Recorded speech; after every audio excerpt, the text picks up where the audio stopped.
Welcome to the Recover You podcast with Kylene and Patrick.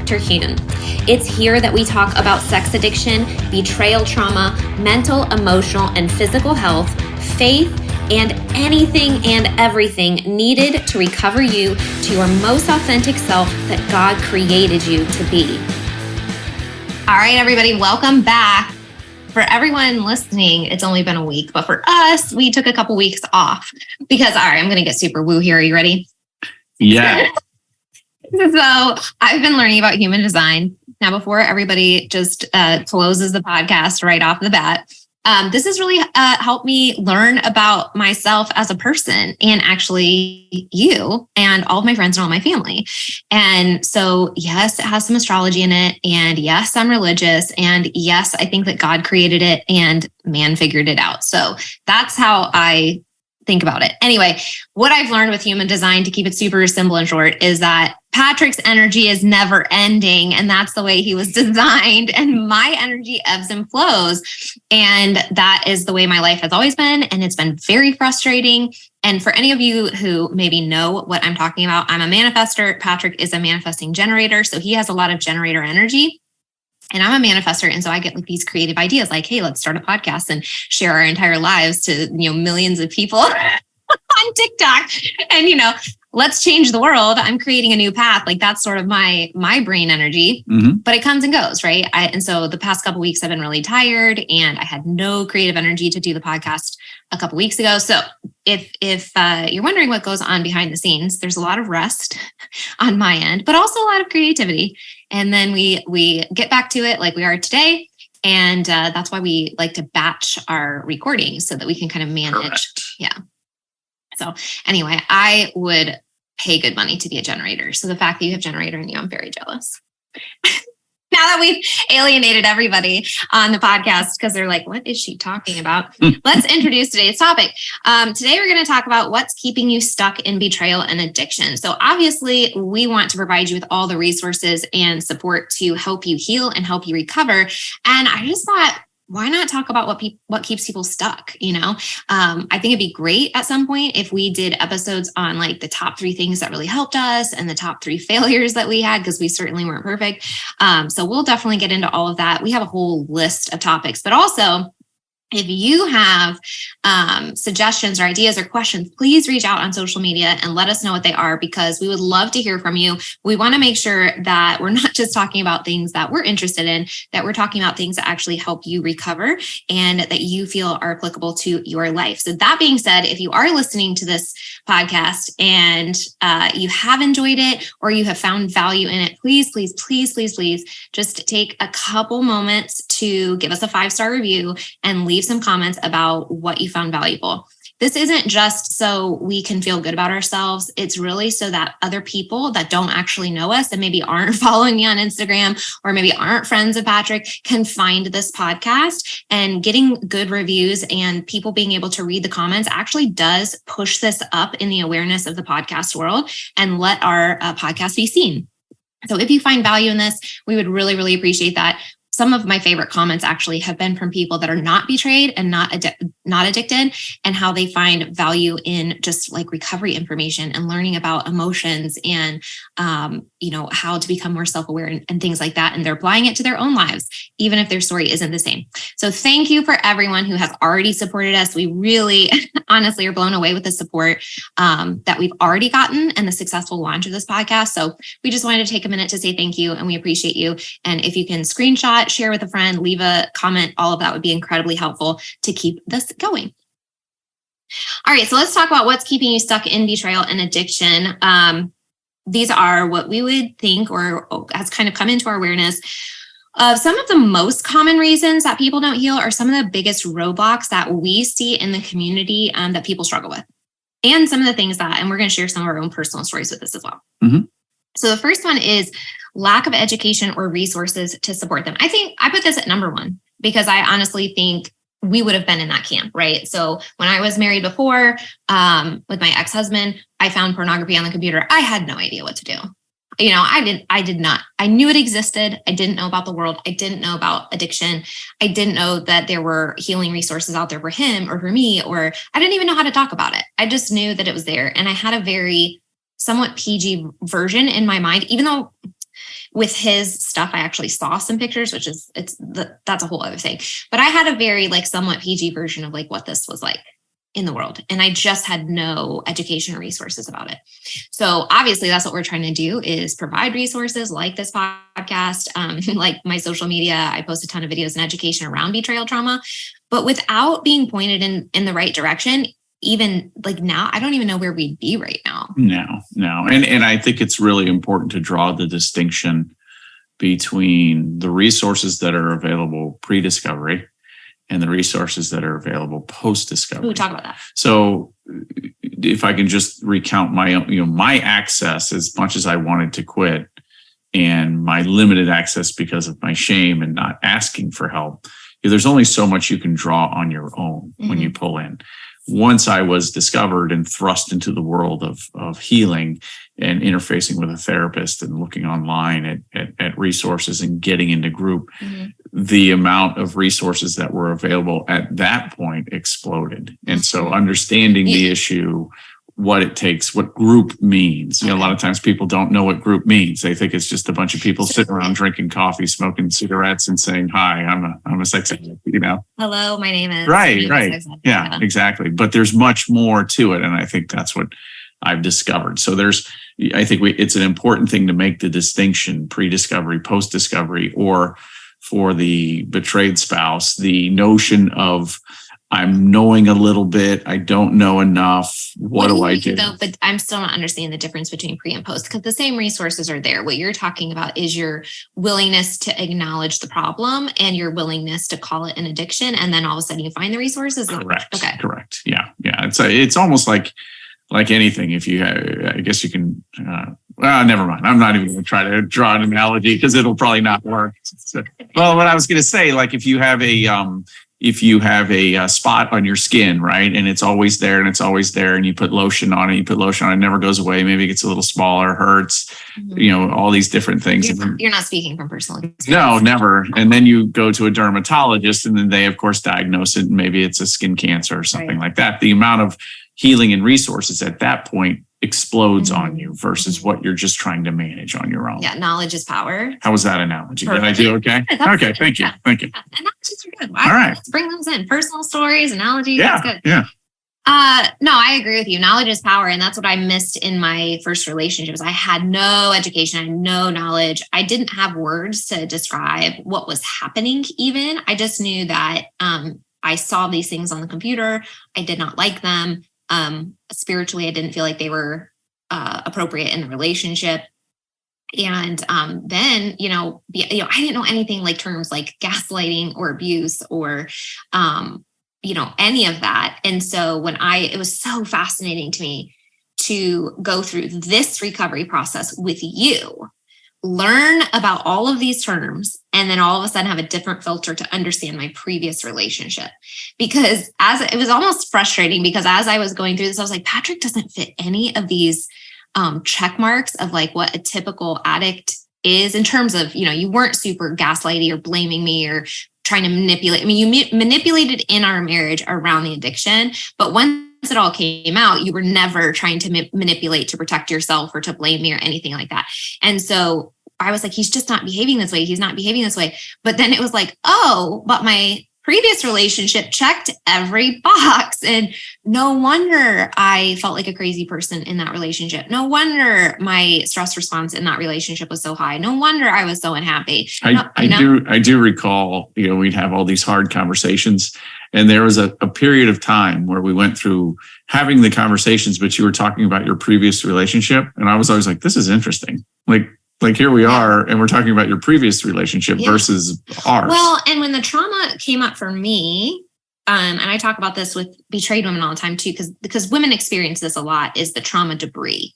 So if something's unhealed in your life prior to this betrayal will probably bring up the debris in your mind from that trauma. And there was a period of time, probably within the first couple months that we were dealing with this, that was very heightened for me. Right. And it was very confusing because at that point I was getting a lot of blending and mixing of the traumas, particularly in my previous marriage and our relationship. And I was like, but I know you're not that person. I know that you're a different person. Your behaviors are different, all this kind of stuff. And yet I'm learning about sex addiction and I'm learning about how that applied to my last relationship. And I'm questioning, can I trust you? Are you manipulating me? Are you lying? Are you really just really good at it? It was very confusing. Right. For me to kind of untangle. But really, okay, so back to the point number one that we're trying to talk about. Back on task. ADD. Most the lack of education or resources is one of the primary reasons people don't heal. I did not heal in that relationship. There was no healing. There was no resolution. There was no trauma resolution. I just moved on, quote unquote. And I recently got a certification in post-betrayal transformation coaching. And when I took that course, one of the things that Debbie Silver says is the sure sign of an unhealed betrayal is a second betrayal. Like if it repeats itself. And so, looking back on my own life, it's like, well, yeah, I never addressed that.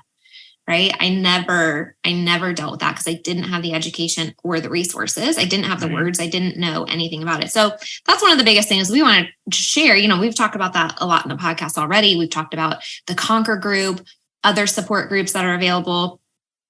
We've talked a lot about the importance of getting into trauma therapy of some sort, whether it's a CSAT therapist, an APSAT, or a coach or a provider that works with trauma and is familiar with addiction and betrayal. Those are all really important because the primary goal is to deal with the emotions and the wounds. Right. For sure. And and the groups are really important because of the community aspect and the support, both for the betrayed and the betrayer.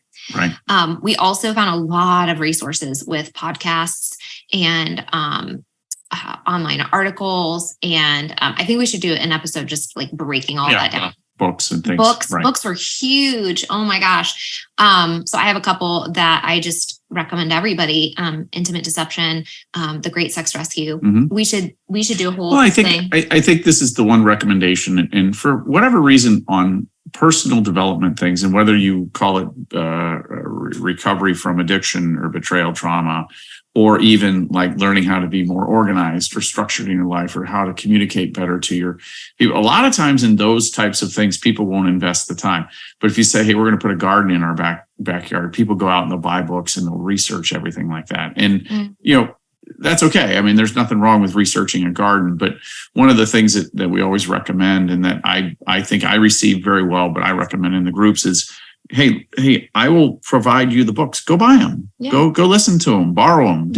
Get yourself educated on this topic that you've been in. And one book alone may not be the thing, or one podcast episode alone may not be we think our podcast is that, but one, of course. Yeah. No, but we love Pure Desire, and they have hundreds and hundreds and hundreds of episodes. They do. And so I think it's, the what keeps you stuck, and you got to think that through. Like, what is it about this particular thing that you're saying, well, people have recommended that I read this book 6 times. Why haven't I gone and read that I think book? You're kind of bringing up that should probably be a separate point, but it kind of fits within this one, is just acknowledgement of where you're at.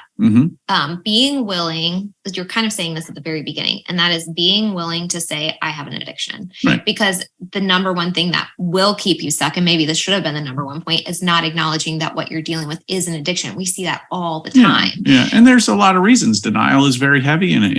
And you even see it in the betrayal. Oh, you were totally in it. Yeah, 100%. So we're not saying this in a judgmental way, like at all. But from this place of recovery, it's like, hey, let's point that out, because that kept you stuck for a really long time, not actually acknowledging what it was. Right. Yeah, absolutely. So definitely getting educated, reading books, listening to all the podcasts, learning about, what happens with the addict brain. What is trauma? I actually created a course for betrayed spouses called What's Next. Would you tell us more about that course?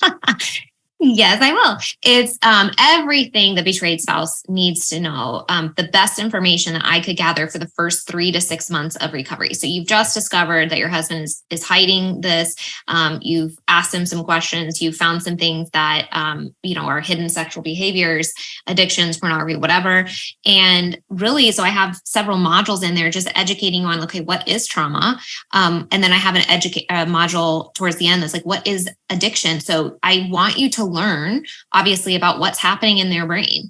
And then also, how can you support their brain, an addict brain. And we talked about that a couple episodes ago of how, a lot of the steps that we took to do that. Right. But then I also walk you through, like, what does a therapeutic disclosure look like? What questions should you ask on a polygraph? And it's all just combined in one place. I have a module in there about dealing with emotional triggers.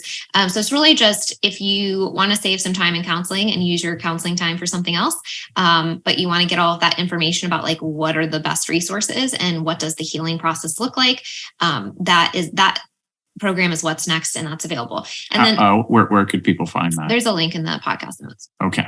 Yeah. But then I also created a program for women that are beyond discovery and they're really looking for that deeper level of healing. So the first level of recovery is really stabilization and safety, right? And so the What's Next course is going to give you the information you need to do to set boundaries, to create the safety. It talks a lot about that. There's a workshop in there about boundaries and how to make those appropriate for your situation.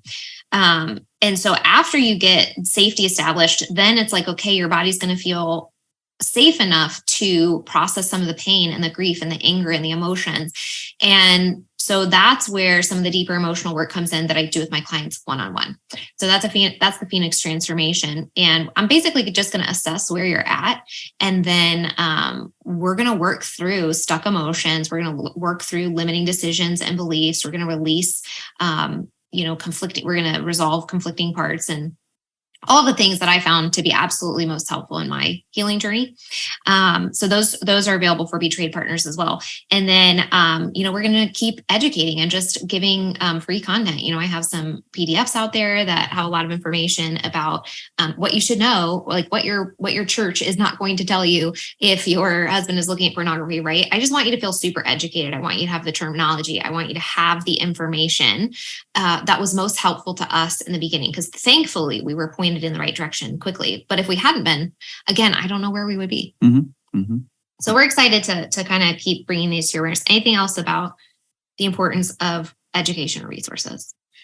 Just the final point to reemphasize the point that we've made is, hey, go look, go find, go ask. And for the addict, that's really hard to do. And actually for the spouse, we talked about shame last time. Oh, for sure. Sometimes both sides don't want to go ask for help from somebody because they're very ashamed of what they're doing. If you're, just if you can bring one person into it, mm-hmm. and it's amazing the amount of information you'll be able to have access to. Cool. All right. So the number 2 is what's keeping you stuck in betrayal and addiction is an inability to get to safety. So why don't you talk about this in terms of what that looks like for the addict? Okay. So I think a lot of this, and this is an interesting topic to talk about because a lot of it rests on the shoulders of the addict to try to create safety. So I can speak for my own senses. For their partner, you mean? Yeah. So you are, in my own case, I was activated a lot by your emotions. I was very, once I started down the healing journey, there was really no temptation, nothing like that. But I was activated by our interactions, and that was very hard. Those are your biggest triggers. My triggers are your triggers. Absolutely. I mean, you get ready to go, and so I think there was a couple things that we had to work through, and it took a little bit of time. But for example, I remember, and I think we mentioned this in an earlier podcast, is getting enough sleep drives healing and safety, and eating correctly drives healing and safety. And we were in a pattern there for a while where it would turn into a lot of questions from you after 10 o'clock at night. And those are fine. And sometimes you have to do those things. But it ultimately got to a point where I had to tell you that, hey, I have to get sleep because I have to work. I have to do all of those things. And to your credit, you said, no, you're right. I need to allow you to get some sleep. Yeah, that was after several months though. Like when you're in the shock phase and you're trying to create stabilization, like you have to work through all of that and when you're in the gathering information. But then on the betrayed partners side, there is a point where you put a little bit of a cap on it because you are then trying to consciously begin slowing down the hyperactivity and calm your nervous system down. Right. And so there's a little bit of management that comes in sure. a little bit later, which is what you're talking about. Right. Well, and I think and this is really hard for the addict too. And it actually comes out of the book called Help or Heal. And it's basically you don a Teflon coating. You kind of envision having a Teflon coating because it's not nice to get criticized, and nobody really likes that, and nobody really wants to be in that piece. But in order to keep yourself from getting over-regulated, or basically in that period where your emotions are flying all over the place, kind of envision you having Teflon on you. So, the spouse comes to you, she's mad because this is part of their marriage now, and she starts yelling at you, but you recognize it's from a previous pattern. Just be willing to take it. And that's a previous pattern, meaning your previous behavior. Yeah, right. Yeah. Your previous It's behavior. Your fault that we're mad. Right. No, it's just, but that it's important to do that because that helps you not overreact. And yeah, you want to be careful though, while we're having this conversation, because so many men, I'm just concerned about this, what you're saying, being interpreted as, well, I'm not going to care about what you think. It's interesting. The book actually talks about that. Yeah. The book, there does need to be empathy. Absolutely. Absolutely. Well, this is a good example of what probably Teflon would look like. You come to me and you say, I'm extremely angry. I got triggered the other day by something I saw. I'm extremely angry at you. As opposed to me saying, you're absolutely right, I'm a horrible, horrible person, or arguing back with you like, I don't know why you're angry now. It's been 2 years ago. I understand that. I understand that you're angry over what I have done in the past. I just want to remind you that that's not happening now. Right. You're creating safety in that moment, actually. Right. And what do you need from me? And I think that phrase, the two things. One, the way you just described that, you take personal responsibility for why that's happening, because it was based on behavior that you did. And then two, you're grounding in the present moment. I'm not currently engaging in this behavior. You are safe right now. And then I think usually you would also say something, and if you didn't just say this, what do you need? Yeah, right. So I said that. You weren't paying attention. I'll ask again. All right. What is it that you need? Yeah, right now I need, apparently for my brain to focus. So then you would say, what do you need? And then so you have those three pieces of taking responsibility, grounding in the present, and then what can I do for you? What can I do right now? Right. Just offering support. Right. Yeah. Right. Yeah. So there's going to be a lot of hard times. You won't always do this perfectly, but I think the key is, and I've thought a lot about this, is sometimes people feel, well, that's just for the betrayed partner. It's not. It's for both of you. And actually, the quicker you can manage that and kind of what's for the betrayed partner? Just this, hey, what do you need? What do you need? How can I help you? Right. But it's actually for you too. It allows you to process through those things and allows you to calm down and be present in the moment. And so that is, it actually does create some safety for you. And the betrayed partner recognizes it, recognizes the calm nature of it, recognizes those kinds of things. And so it's just, it is a little bit of a Jedi thing that you've got to work on it. You do have to work on it, but it does put you into safety because you can respond to things and then go from there. And sometimes the spouse will say, well, I don't want to talk to you right now. Yeah. And so, people go, well, I don't know what she wants. She doesn't want to talk to me right now. Or you could say, I understand that. I'll give you some space. I'm going to check back in 30 minutes. Yeah. I think this is leading into an entire episode on communication. Okay. No, it's good. It's good. I think that would be great. Yeah. So it's just, it's going to be hard for you to establish safety. The only other way to establish safety for the addict would be for the addict to say, all right, I'm going to go live somewhere else. Well, but that's not recommended. So you're mostly talking about safety that you're providing for the betrayed partner, and then somehow or sometimes how it then reflects back on you. And it's not sometimes, it always reflects back on you. Yes.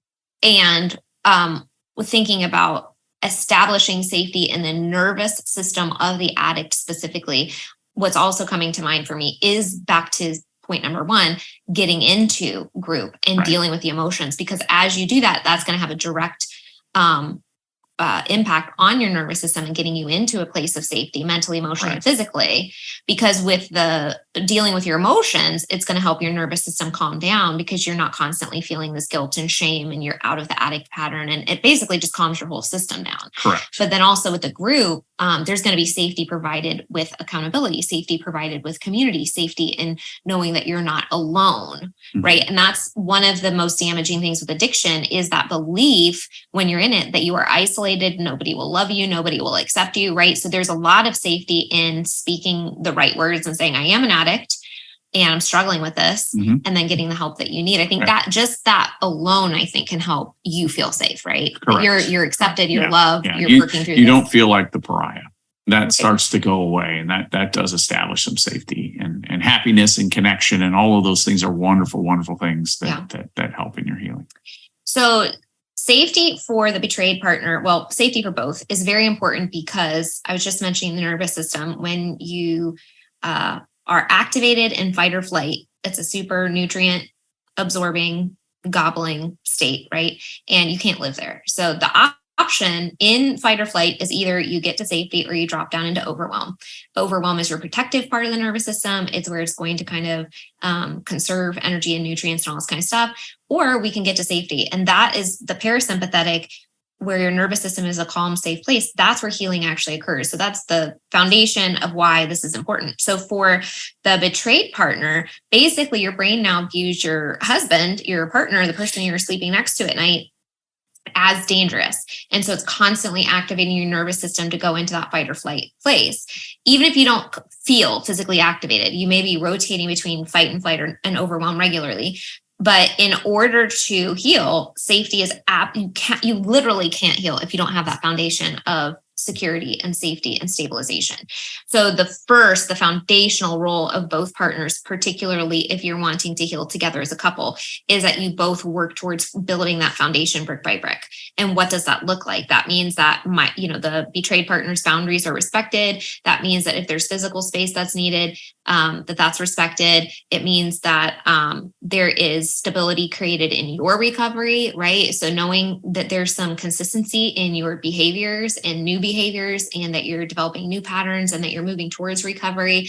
Vulnerability, empathy, communication, all of those play into creating an environment of safety in the house and in the relationship, that once that foundation is laid, you can start building on top of that for the forward movement of recovery.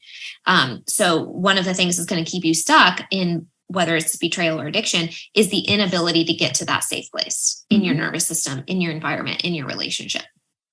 Yeah. Anything else about that? No. Yeah. It's a huge deal. I talk about it a lot. There are some consistent themes through the safety piece, but there are very specific things as far as safety for a betrayed spouse. So, for example, it might mean along the lines of boundaries that in order for you to feel safe, that your husband needs to leave his phone at home during the workday.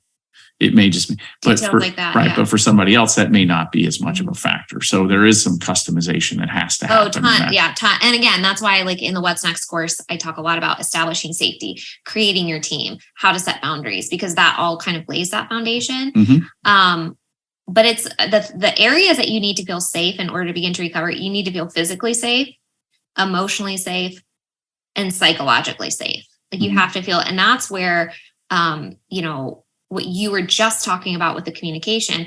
I need to be able to come as the betrayed partner and say, I'm vulnerable. I'm feeling this way because of your behavior, and I'm triggered right now, without having you blow up at me, blame me, tell me that, I should be over this, telling me that your trauma is worse than my trauma, right? Like anything like that. And we have to provide psychological safety for each other, because you have both directions. You have to be willing to come to me and be like, I'm recovering as an addict, which means I'm now feeling my feelings, and I need to tell you that I have anxious or anxiety today. That's right. So that goes both ways. But psychological safety means that you're going to be able to talk to your partner about difficult things without fear of repercussion or volatility or gaslighting from them, or them trying to manipulate you or tell you that your reality is not your reality. And I think before we move off this topic, the last thing we should say is that's not something that you snap your fingers and you're there. That takes time. It takes working with each other. It takes if this is happening, it also takes a lot of trauma therapy. It does. It takes learning, because there will be some times when you're trying to be super attuned and it's just not the time for that. And so sometimes it is important that that the spouses take some time away. Yeah. Sometimes that is important. I would say too that we never recommend couples counseling as like the primary go-to, but if you're in cycles like that with communication where it's just you're not feeling heard and you are feeling gaslit and you're not being listened to, then those situations are maybe appropriate now to get couples counseling, because they primarily focus on communication where they can. And I would still recommend that they are CSATs that do couple stuff, or people that are very aware of betrayal and addiction that would be within identifying these, how to support you in communicating clearly and everything. But your partner best, so sometimes that's a good situation, and sometimes that's healthy to go do that, and sometimes it's not. So kind of, we just want to put that caveat out there, but that's the only place that I'm kind of like, couples counseling can sometimes be helpful if it's a communication issue. If you just really feel like you're not being heard and like you're going around in circles. Right. Otherwise, it's like separate trauma healing on both parties as individuals. Okay, so the third thing that's keeping you stuck in betrayal and addiction is, and this is so common, and we have a lot of stories to talk about this today within our own story, because this is just a reality, I think, for everybody, that is that we are afraid of facing pain in order to process it. Nobody wants to feel pain. And our brain is always going to default to comfort. Our brain really likes patterns. It likes consistency. And we're always going to go to what we think feels the best. That's just our natural default. So in order to heal and recover, we're actually consciously making choices to feel pain, which is so... it just doesn't feel right. And in the beginning, right? Right. And it really, I remember being so frustrated about this concept, right? At the beginning, I was like, I cannot believe that I'm going to have to process all these emotions and deal with all of this because of something that you did, right? It is what it is. But I didn't really have a choice, because it's either deal with this or stay stuck, right? Deal with these emotions or stay with you and have these things come up for the next 50 years, or not deal with the emotions and have them stay, or not deal with the emotions and divorce and then have them come up in all of my other relationships. Right. Well, and they actually say in the Conquer group that we talked about, that when you get discovered or when you start this healing journey, that the pain in your life is actually going to go up. Yeah. And it's because you're no longer have those patterns. You're going to have to confront things. You're not numbing anymore. You're going to have to really confront things. But it's in those moments of deep pain where the most beautiful recovery starts to happen, because you learn things about yourself that you haven't allowed your body to learn over time. Yeah, no, it's for the addict. It's like this conscious decision that I'm going to feel my feelings. And that's like the most counterintuitive thing for an addict to do. And it feels horrible because you don't know what it feels like at that point to have anxiety and actually sit with it and move through it, because you've never done it before, or if you have, it's been a really long time. So the idea, I think, sometimes is that this emotion is so painful and it will never go away. So if I start to feel it, that's the end of me. And it really takes a lot of courage and bravery to say, I know that's not true. I'm going to use a counselor. I'm going to use a therapist. I'm going to use a coach. I'm going to use parasympathetic tools. I'm going to use whatever it takes to actually sit down and face this and feel it and move through it instead of trying to go around it or suppressing it. Right. And I often feel this about the men who enter the programs, or, because, you got to feel that you got to recognize there's two responses to being discovered. You can run away, you can not change, right? Or you can start down that painful process with its ups and downs and backslides and all of these different things. But the men who or the addicts who engage in that, actually, to your point that you just said, have a lot of courage. There's a lot of courage there, because it's hard to walk into a group, much like it is for the betrayed spouse, like you had mentioned, to walk into a group of betrayed women. It's hard to do that. It's, you want to be like, well, and I might be showing my age, but Friends is on tonight. I want to watch Friends. I couldn't think of a modern show because we don't watch any modern shows. You know what I mean? That's obviously much more relaxing to watch, have a glass of wine and watch Friends. It's hard to go to a group after you've worked all day and and share. And that's just really, really hard. And people don't want to do that. It's hard to choose to be vulnerable. Right. And, I've struggled with that on and off, especially since I have gone public and, we have a platform of recovery and healing. It's like, okay, well, if I have a hard day or I have a trigger, how vulnerable do I want to be telling people that, I'm struggling with something, and the reality is that there are emotions, there are triggers, there are things that come up, and that's just, you need people, you need community. Yep. And thankfully I have a lot of that. I have several, support groups or individuals or women or friends that I can reach out to, so yeah, that's really important. But, so afraid of facing the pain and order process. This is actually what literally kept you stuck in your addiction. Mm-hmm. If you had to say, well, what kept you stuck? It was the fear of me finding out, and it was the fear of losing everything. Right. It was the fear of being discovered for what I was doing, and what all that negative self-belief that was part of me via what I was doing. And so what addicts fail to recognize, and it's just, and they're not faulty people. It's just, this is what it is the very thing you need to start healing is the very thing you're so afraid of. And that's being exposed and being brought to the light and being put in front of people as to what it is. And that's why a lot of guys resist polygraphs. That's why a lot of people resist the full therapeutic disclosure process, because they don't want to be seen. But, I actually mentioned it this morning. I was in a group this morning and I was like, it's so nice to move through the world with a whole bunch of people knowing exactly who you are. And because then there's no pretense. It's, it's like, there goes the porn guy or whatever, The more little groups in our life found out about it, like, okay, well, we started with social media and, some people are on, some people aren't, but it's primarily mine. Right.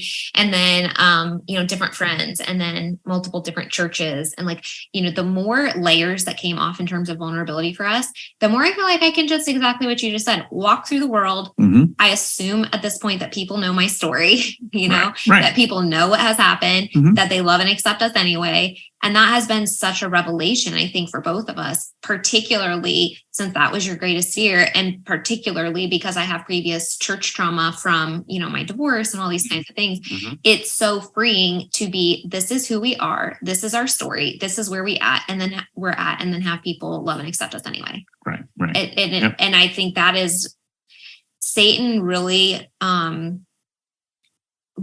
uses shame and guilt and embarrassment and isolation to keep you in a negative state. Yeah. And one of the bravest things I think you can do is just to blow it out of the water and be like, I'm going to be who I'm going to be. I'm going to get help. I'm going to talk about this. I'm going to be brave. And, whatever happens. Because the reality is, if somebody is rejecting you or leaving you when you are trying to grow and you are trying to become a better person, that says more about them than it does you. It really does. It's uncomfortable, and that's horrible. And that's, we don't like to lose friends, mm-hmm. but you got to think at this point, what kind of a friend is that? Yeah, right. No, it's a great point. The people who and sometimes people don't know how to handle it, so they'll just withdraw, but they actually will still be supportive. Yeah. But you're right. Somebody who, might say something weird and reject you is like, I can't be friends with you anymore. Yeah. Falls away, whatever. Right. And it's fine. Everybody's on their own journey, but, mm-hmm, mm-hmm. but for your own mental health, knowing that, that's sometimes part of what happens when mm-hmm. you go through these processes. You lose friends, but you also, can really gain a community as well. I'm going to talk about that in another point, so I'll stop. Okay. But okay. So staying stuck, afraid of facing the pain. I was just talking with you this morning about a situation that I have going on where I'm sort of resisting something that I know that I need to do because it's scary to me. And because of that, my body is giving me a lot of anxiety because it's a red flag. It's like, Kylene, you're not standing in your authenticity right now. You are worried too much about what other people are thinking. You know exactly what you need to do, and you're not doing it. And that's the thing with women in particular, but everyone that's listening. Your body will always communicate to you. And we need to get really good at listening to it and respecting it.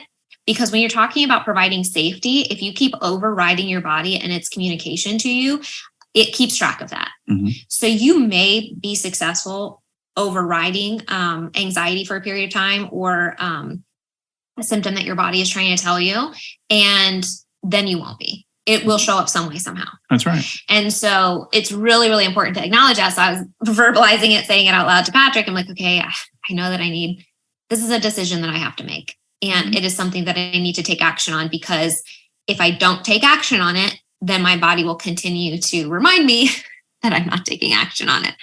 So that, that's how it in a very practical way can show up. Why am I consistently having this chronic pain? Why am I having this chronic anxiety? Why is this, dropping in and asking, where is this coming from? What is this trying to tell me? Where am I not in alignment with who I want to be? And then I also see, like, afraid of facing the pain.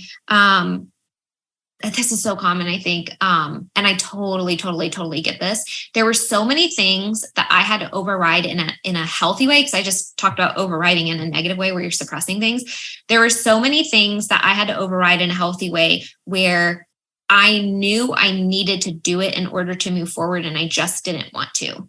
Right. And that is so hard in this process. And so it takes a lot of courage to do that, to say, I'm going to find out. And so what you see sometimes that keeps people stuck is afraid of doing the recovery work, or afraid of actually discovering the truth. Right. And so there will be anxiety or numbing or depression, or your body will kind of tell you, hey, something else is going on. So I'll see women, for example, not willing to look at the browser history because they will say, oh, that feels like such an invasion of privacy. I'm like, really? Like, that your husband is cheating on you and you think this is invading his privacy? But that's not really the concern. The concern is not invading privacy. The concern is, what will I find? On the addict side, one of the fundamentals of group is to develop a journaling habit. And you hear people, they struggle with that. And so when I get on the phone with them and check in, maybe after a relapse or whatever, I always ask, well, how's your journaling going? And they're like, well, I've never been much of a journaler, and I've never been, and I think there's a fear because, journaling is not like reading. Reading, you're learning. Journaling, you're uncovering things about yourself if you're doing things right. And so they're avoiding that. There's some, she had a dream. There's some bypassing. So, they're afraid to step into that moment, so they'll just dismiss it. But it's an important part of their healing. Yeah. So I think the important thing to remember too is to always listen to your body, because if something is coming up and you're overriding it in a negative way, it will just get stronger, or it will show up later. Correct. So really common ways that this shows up for women is physical pain in their body, or chronic anxiety or depression, until whatever it is addressed and dealt with. And then it's like sometimes overnight it goes away. I mean, it sounds crazy in some ways, and it sounds magical in other ways. But that there's so much that the body is actually keeping track of, that when you're not in alignment and you're not moving forward, it will remind you in some way or another. That's right. So it sounds scary to face the pain in order to process it, but it's actually scarier in the long run to avoid it. That's what I would say. Okay, so the next thing that is keeping you stuck in betrayal and addiction, this is number 5, I believe, is spiritually bypassing denial. Is it 4? 4. Okay, 4. Number 4, spiritually bypassing or denial. So this is so common. Oh my gosh. So we hear this all the time being in the Christian community. There are 2 primary things that I hear a lot. So from the men, and the women, we hear, I just need to pray it away. And from the betrayed partner, I will often hear things like, well, I have to forgive. I need to forgive. I have to, how can I forget? So both of those are incredibly damaging, and we can kind of break that down. But the idea of spiritual bypassing is anytime you use spirituality or faith or the Bible to sort of umbrella and avoid your need to actually do some of the work and take some of the action and feel some of the pain. And so a lot of times what men will do is say, you know what, I'm going to have my pastor as my accountability partner. I'm just going to pray harder. I'm going to do this. I'm going to do that.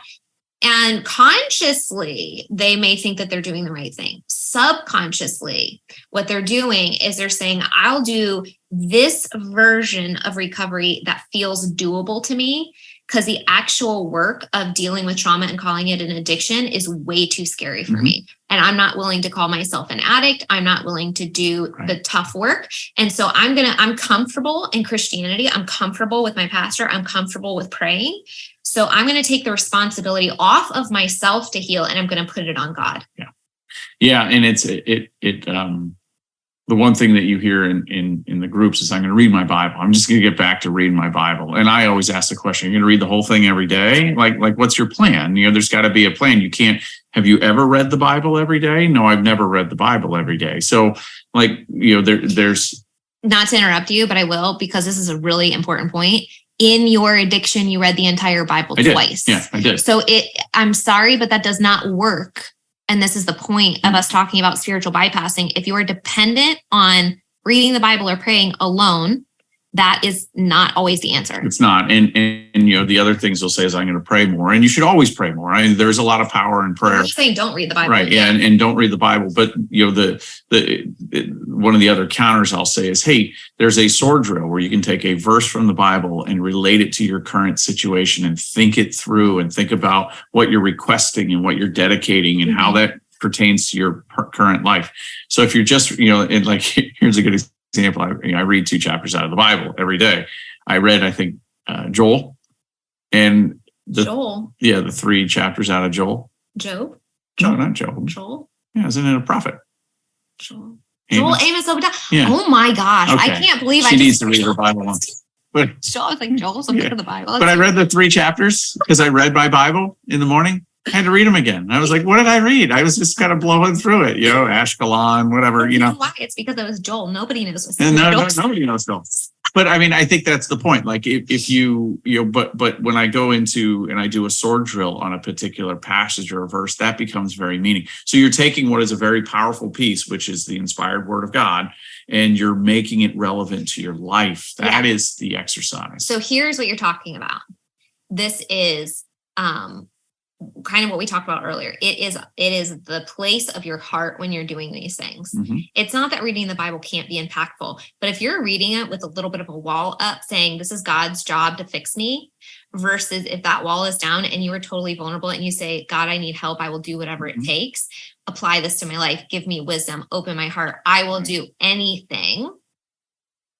Then he's going to provide the tools and resources. And sorry to break it to you, but typically the resources involve more than praying and reading your Bible. It requires, doing the deeper work.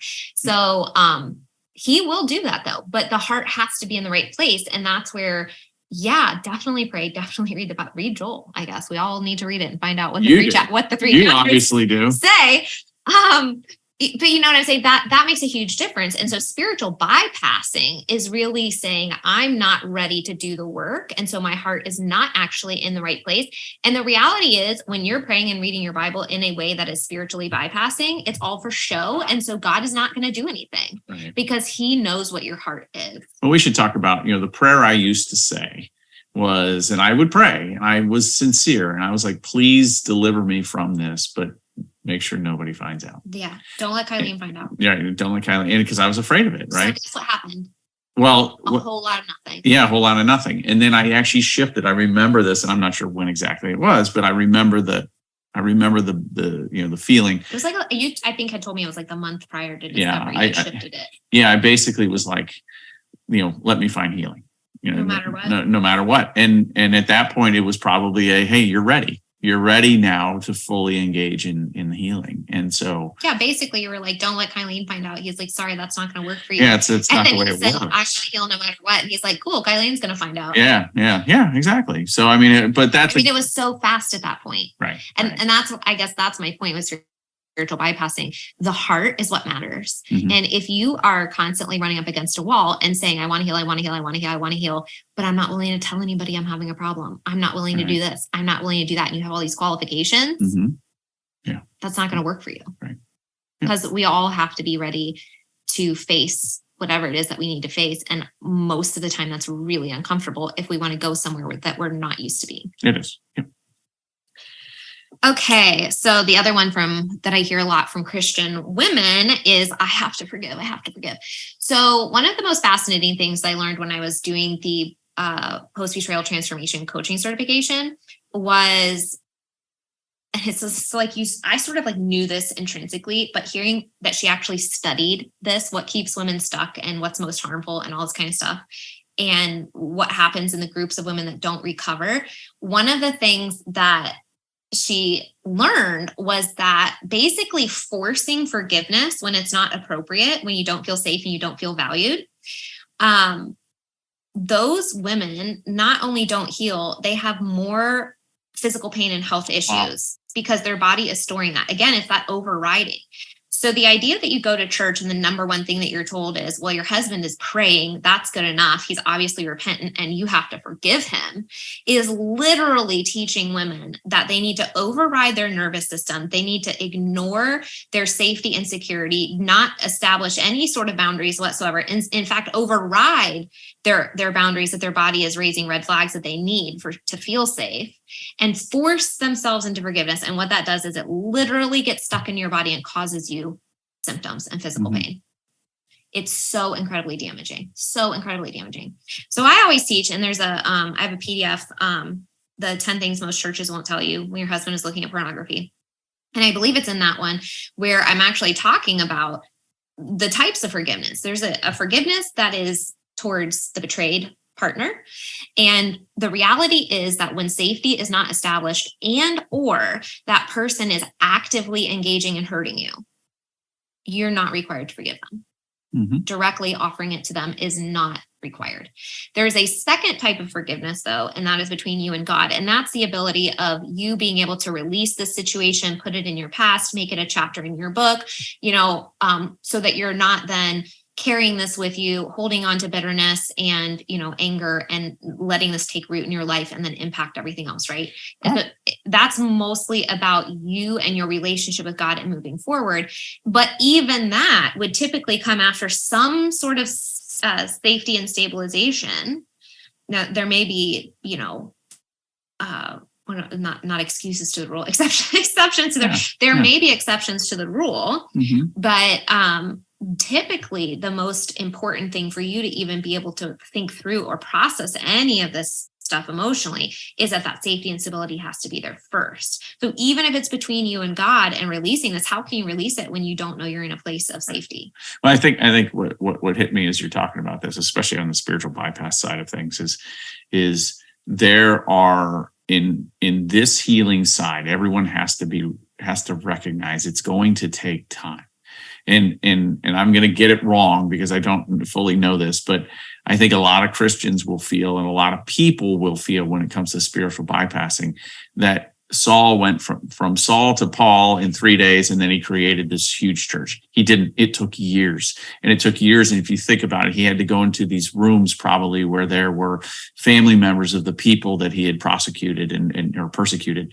And murdered, right? And so that process wasn't something that was overnight. He wasn't the Apostle Paul 3 days after he had gotten his sight back. It just didn't work that way. It's the same thing that you're talking about. Forgiveness is something that ultimately you want to extend because it's good for you. Because it's good for you. Right. It's good for the person who is doing the forgiving. Right.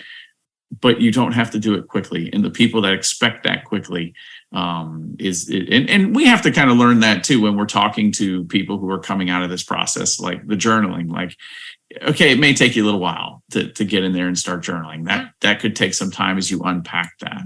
But that I think that's the danger of spiritual bypass. So throw this in there too, because you're again bringing it back to the human design. You're a generator, and you can be very consistent. For some people, that's just legitimately hard. It is hard. Like for me, that's hard. Being someone that's a manifestor and that is also ADD. Consistent patterns tend to be very difficult. Doesn't mean I'm not willing to do the work. It doesn't mean I'm not willing to go deep into the emotions, but consistent stuff like that has historically been very difficult for me to create patterns with. So I do want to throw a little caveat in there for men that maybe are having those personality types and that the way their brain works. As long as you are doing what works in your personality type and your life to process and face the emotions and do the deeper work, that's awesome. Well, and if you're struggling with some of these stuff, sometimes it is a matter of figuring out what works for you. And sometimes it's a matter of I have a different path, but it's just as valid and just as healing as long as you're moving in that direction. That's right. That's right. And I think if you can get to the end of a predetermined time period, whether it's a week, whether it's a 3-day period, whether it's a month, and say, I'm a little bit better at the end of this month than I was at the end of the last month. Sorry, I just have so much personal experience. I thought I had to throw it out there. Sure. Because trust me, we feel bad about ourselves. Exactly. Why can't I journal every day? It's so frustrating. Yeah. All right. So anything else to say about spiritual bypassing or denial? Nope. Listen, God wants you to heal. We want you to heal. He is going to send you resources if your heart is in the right place. Your job is to be willing to receive the resources and take advantage of them, especially when those are from other people, groups, other resources in the human world that we live in, because he's created recovery in a way, and he's just created humans in a way. The community is part of actual healing. So, God even talks about don't forsake the meeting together with, fellow Christians, because we are literally designed as humans to be in community together. Right. And so to just say, I can be isolated in my house on the couch, praying my brains out and reading the Bible and forcing myself to forgive my husband and, not blocking anything on technology, not holding any boundaries, not creating any safety. And I'm magically going to wake up tomorrow and have none of the patterns and habits that I've had for the past 20 years of my life. God did not create our brains to work that way. When you look at psychology and you look at the amazing way that he created the brain and how we work, he's given us tools and resources, and it's a really intricate system. And people have done the work, or maybe God has inspired them to figure out how this works. Take advantage of it. Cool. And he can help. I want to clarify, he can help you with it. He can speed up the process. He can work on your heart. He can do all those things. So I do want to kind of throw that in there. Okay. This one is really, this one's hard. This one's hard. This one's hard. This requires so much reflection and willingness, again, going back to the other point of feeling pain, to deal with this point. What's keeping you stuck in betrayal and addiction? Secondary gains from being stuck. So what do I mean by that? A secondary gain is a gain that you get from whatever is happening right now. It's a benefit of some sort in your life. People are going to go, oh my gosh, how could I ever have, women stuck in betrayal? How could I ever have any sort of benefit from that, right? It's painful. I hate it, whatever. So there's a couple things here. One, when you get into the phase of recovery after stabilization, so you have that basic foundation laid, and then you move into the next phase of recovery. That phase feels so much better to your body than the shock, the phase where you're like having all of these discoveries and all this kind of stuff, and it's like constantly blowing up your reality and your world. So the next phase feels great compared to it, right? It just feels great. So it's very easy in this phase to get stuck. And a lot of women get stuck in that phase where they're managing, they kind of have an idea of what's happening, and they no longer have to feel like their world is blowing up. So that's super easy. And so within this phase of, it's like the second or third phase here, when you're in this phase of healing, you can get comfortable in your discomfort. And this happens a lot because, again, the brain likes patterns. And again, we want to avoid the actual pain, the actual discomfort that it takes to move forward. And so some of the secondary gains, I'll just give an example of how this can show up outside of the betrayal community. So when I went through cancer, I really did not want to label myself as like a cancer survivor or like stay in survivor groups and all this kind of stuff. I just didn't want to live in that mentality the rest of my life. And I realized when I was going through treatment why it's so easy to do that, to choose that if you do. That is because I was surrounded by community. I was surrounded by support. And that was a secondary gain of being in a really uncomfortable place. Is that all of a sudden I had this community that I didn't have before. I had people bringing me food and bringing me dinner and all this kind of stuff, right? And I want to clarify, everybody's situation is different. Right. And while I was going through this, I absolutely noticed how easy it would be to kind of want to stay in that place because of what I was getting from being in that place. Yeah. Right. Even though there was another part of me that went out that was like, no, I don't want to be in this world. I want to be somebody that heals and puts that cancer is just a chapter in my story, that it's in the past, that treatment is in the past, that's just something that happened in my life. Right. And now I don't talk about it that much. I don't think about it that much. Right. I don't live my life as somebody that, dealt with that really. I mean, it's just a little thing that I experienced, you know. And again, I don't want to diminish anyone's experience because everybody's experience with disease is so totally different. Mm-hmm. I'm just using that as an example of a situation where we can feel comfortable in being stuck. Well, okay. So on the addict side, it's what causes relapse. Mm-hmm. So, and I think we might have talked about this in a previous podcast. If not, here we go. But it's the notion of what that addiction did for you. So, there could be some moments in your life that were extremely painful that maybe you wouldn't have been able to manage had it not been for the addiction. And sometimes it's a really hard thing to kind of come to grips with. And, without that behavior. So now it's there. And so there is a comfort, as much as you don't want to do it.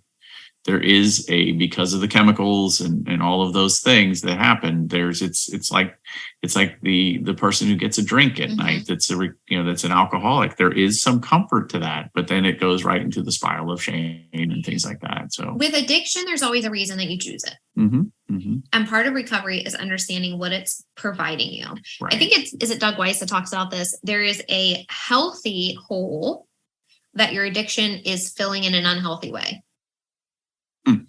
And so there is a healthy emotional need that addiction and self-sabotaging behaviors are actually providing the answer for, but they're providing an answer in an unhealthy way. Right. So there is a benefit that you get from addiction. And it's the job of every addict to figure out what that is. Right. Because that if you can't, and I say this to women, if you want to know that your husband has done the recovery work and is in recovery, they should be able to tell you what their patterns were, what their triggers were, why they got there in the first place, and what they're doing to heal and why it's going to be different in the future. And that's part of it is saying this behavior made me feel loved. It's twisted, it's unhealthy, but that's what it was giving to me because my belief was that I'm unlovable. Yeah. This gave me the attention that I wanted. It provided this outcome for me.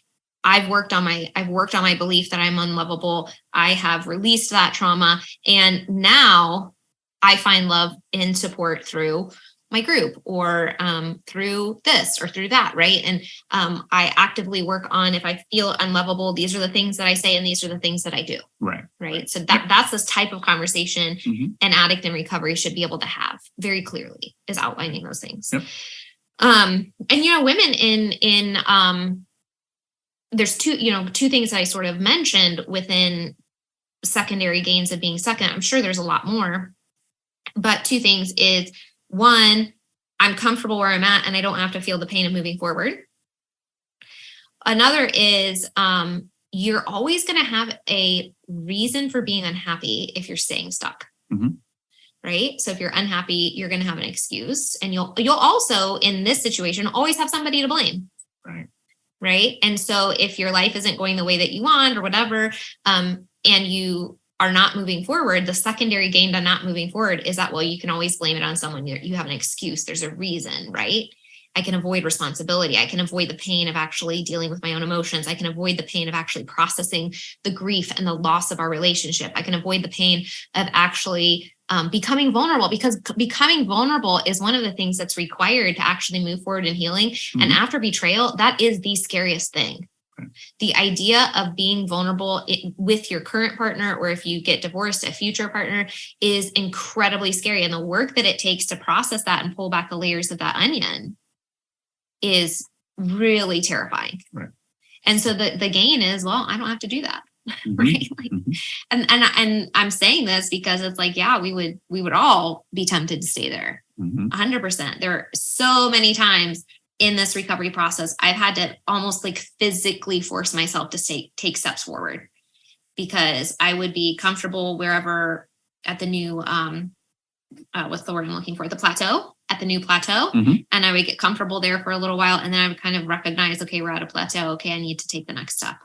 And it's like, so annoying.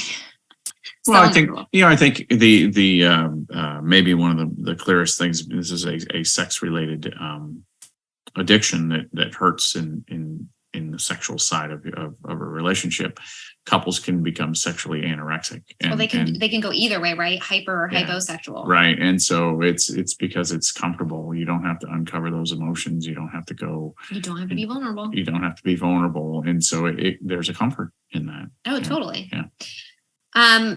There's another one of community, Mm-hmm. right? So let's say that there's a lot of different ways that this could maybe show up. But when a betrayed woman goes into a community, I would imagine it's the same for an addict. It's so supportive because you're like, oh my gosh, these people understand me. Mm-hmm. Okay, well, what if everybody in that group is stuck in their healing? Right.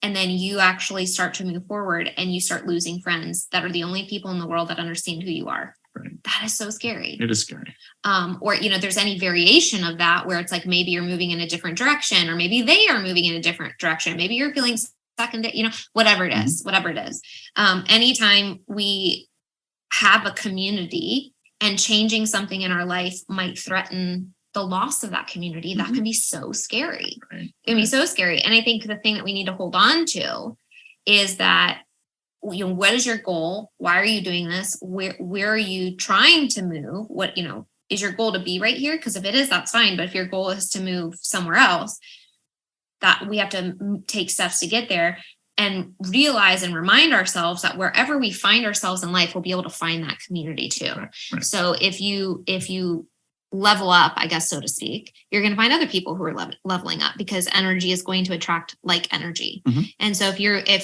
and vice versa, if you don't like the energy of the people that you're around, you can always shift that, right? And so just being super aware and being willing to say, okay, why am I feeling the way I'm feeling? Where am I at in my journey right now? Where is it that I want to go? And are the behaviors and people I'm hanging around right now helping me get there or not? And that is really hard to look at and process. Yep, it is hard. Anything else about secondary gains? Okay. Last one is lack of belief that it's possible. And we talked about this a little bit, I think, in the identity episode for sure. But the reality is that if we don't believe something is possible, then we will never take the steps to move for it. Because we're not even looking for the path at that point, because we don't think that it's there. If we don't think it's there, we just watched, was it Temple of Doom? Mm-hmm. What's the last one? The last Indiana Jones movie? The third one. So Indiana Jones is like on the third part of the final quest. It's the last step, right? And he has to literally take a leap of faith into that chasm. Yeah. And it ends up there's a bridge, right, that he just couldn't see, but he was willing to take the leap of faith to see it, right? He believed that there was a way to get across the chasm. And sure enough, he got across it, right? Mm-hmm. And the reality is, if he didn't believe that it was there, or didn't believe that it was possible, or didn't have the information that he had, that there was something on the other side, he would have stopped at that point. Mm-hmm. Right. And it was a silly movie example, but we just watched it. It wasn't a silly movie. Best movie of all time. The best movie ever. Junior. So the reality is that if we do believe it's possible, we're going to find that bridge. We're going to find that way. Mm-hmm. And for some of us, if we're not finding it, but we really believe that it's possible, you might be the person that builds that bridge, that builds the new pathway, that finds the new path. Mm-hmm. And so lack of belief that it's possible to get where you're going is obviously going to keep you from getting there. But and for the betrayed partner, and I'll let you speak to the addict on this, obviously, but for the betrayed partner, it's like, what do you believe is possible in your life? Do you believe that happiness and safety and security is possible? And if you do, and you hold to that, that may be with your current partner, because he might be on the same path, and that's great. And it might not be. And holding that vision of what it is that you want and deserve and value in life is going to be so important to ground you as you move forward. Mm-hmm. Yeah, I think believing that you can heal. And you may have twists and turns, and every recovering addict has their own twists and turns to their journey. But believing you can heal, and believing it could take a while, and believing that you're doing the right work and that sort of thing. One of the tools that is effective is writing a 5-year letter or a 10-year letter. That kind of, it's basically doing some vision casting for you. You're vision casting your life. What's your life going to look like in 5 to 10 years? And in the ones I've heard guys write, they're beautiful. I mean, they're really, really beautiful. And the ones that really take that effort to go through that process, what's your life going to look like in 5 to 10 years? That's a really, really powerful thing. And it helps you make decisions. Mm-hmm. Yeah. So what's keeping you stuck in betrayal and addiction? Lack of education or resources, never getting to safety and allowing your nervous system that stabilization, of being afraid of facing the pain in order to process it, using spiritual bypassing or denial to override the actual healing work, really enjoying secondary gains, or I wouldn't even say enjoying, but accepting secondary gains as a value for staying where you are, and a lack of belief that it's possible. All right. Well, I think we shared a lot of our personal experiences with some of these things. And so we want you to know, obviously, you're not alone if you are feeling these. And we also hope that we are providing the tools and resources to help you actually take the next steps forward. Yeah. And I think the thing I would add is your healing journey is your healing journey. It's not mine. It's not Kylene's. It's yours. And so you have to learn, and trauma is very personalized between all of us. And so understand that it's going to be different. So don't try not to compare your journey to somebody else's. Just be aware that this is yours and embrace it and welcome it in as you go through the process.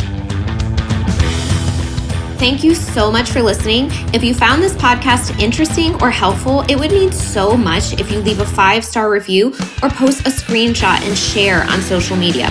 We are on a mission to share the message of recovery, and you can help get the word out. If you know a friend who could use this podcast, please share it.